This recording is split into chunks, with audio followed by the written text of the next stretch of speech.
What's going on, you guys? In this video, I want to share with you some thoughts I've been having going through resistance band training, where we kind of deeper dive, testing out these products and even their programming. Reading the comment section, I'm seeing a lot of kind of similar things that I saw in the comment section, and why people say people like a total gym or sliding bench trainer. And this is not the only reason. I understand people like and enjoy resistance bands or variable resistance. Of course, they're relatively inexpensive. They can be sometimes as much as a traditional weight set, though. I won't go into that, though. They're certainly portable. You don't need a lot of stuff hanging around you.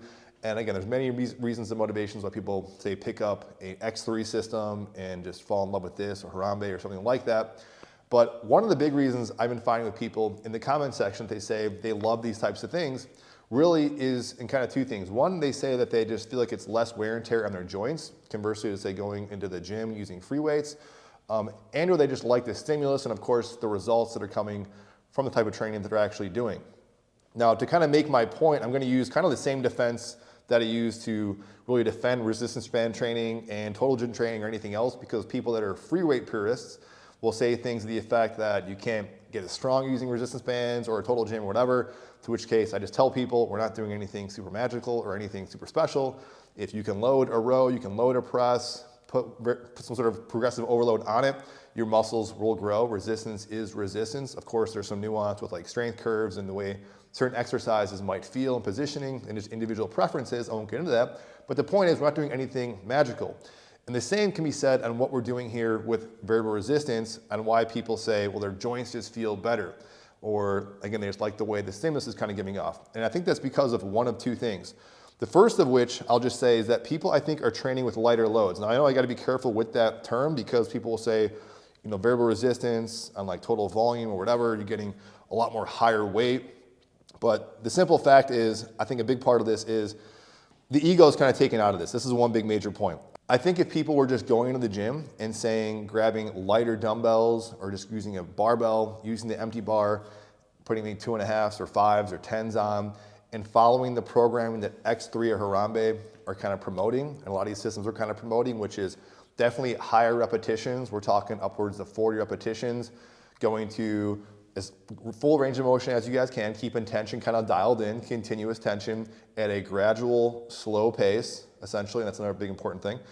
And once you can't do that anymore, you're doing kind of forced partials. I think if you do the exact same thing and you apply it to a barbell, dumbbell, or anything else in the gym, could be a machine, I think you'd be surprised on how similar it's going to feel to what variable resistance feels like.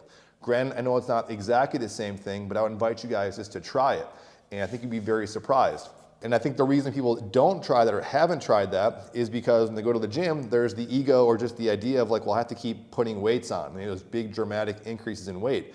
Conversely to this, with these types of systems, you're naturally grabbing a lower weight. And for most people, I find most people are never even touching something of this thickness. I know you can get super heavy with bands. I just find by and large, from most of you guys in the comment section, no one's touching this. And even if you are, I would say you're treating it probably very different. A lot in the programming of these systems, no one's doing like 6 reps or 10 reps. People are doing, again, excessive of like 15 plus reps on some of these like even heavier, thicker bands. Conversely, if you're using free weights or barbells, most people in the gym, if you're getting beyond 15 reps, that's considered a lighter intensity relative to like the total mass that's on the total load that's on the bar. And I personally have said many times, I actually do like the way the tension and stimulus kind of feels with a lighter band on these bar systems than I do with putting on heavier weights. And I also think obviously the incidence of injury goes dramatically lower when you start with a lighter band and gradually kind of increase your progressive overload. And I just find when I talk to people, they have never ever tried this using traditional free weights. And if they did, I think they would find very similar benefits. I think that's a big reason why people are finding that their joints just feel better. They're being taught already from day one using, say, an X3 or Harambe in their programming to go slow and steady, keep that tension dialed in. In the gym, they might be grabbing weight, doing too much too soon, and sticking to a maybe higher intensity with a lower rep range and kind of going a little bit faster and quicker. I'm not saying that's bad either. There's all sorts of benefits to fast and slow cadences. But that's the other thing, is just the cadence. So people will say, I just love the way that tension really feels on the muscle, saying doing things for bicep curls. And I've certainly said that too. But then reminiscently, just kind of going back, I've done super slow training. If you guys know what that is, there's a whole camp of people into super slow training. And even that has different degrees of how slow we're talking about. But if you just were to go to the gym or go to your adjustable dumbbell set or barbell and keep that same kind of tension, that same kind of programming in your head of going towards full repetitions so you can't do any more than just doing partials, you'd be very surprised at the weight you would choose to kind of get that same stimulus. And I personally have noticed that too. Anything above 40 pounds with dumbbells, I can curl that, no question, I can do more, but I don't get the same benefit out of that. So even doing basic dumbbell curls with biceps, I'm usually always going below maybe 35, even below 30. And so I think for a lot of people, my whole point is just test these things out and see how they work for you, because you might be surprised. And this is one of the main reasons I wanted to make this video, is because I want you guys to not get too dogmatic in just using these things. Of course, if you love these things, that keep them accountable, and there's other reasons why you like using these because they're just simplistic equipment, definitely do that. But if you got a pair of barbells or dumbbells in the house, you actually might find that you might prefer that.